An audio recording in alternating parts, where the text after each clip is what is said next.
Hey guys, today I will show you how to install curl on Windows. So first head over to Microsoft Edge and type in curl install on Bing.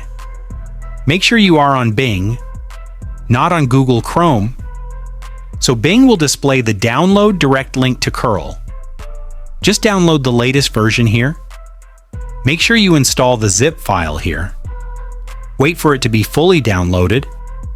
And once it's done, just open it. Once it's done, just open the file, and here you have successfully downloaded. So you can also just extract this whatever the folder you want on your desktop. So if you found this hack helpful, don't forget to like and subscribe, guys. This helps us a lot to publish more tech tips and videos on YouTube. See you in the next video, and thanks for watching.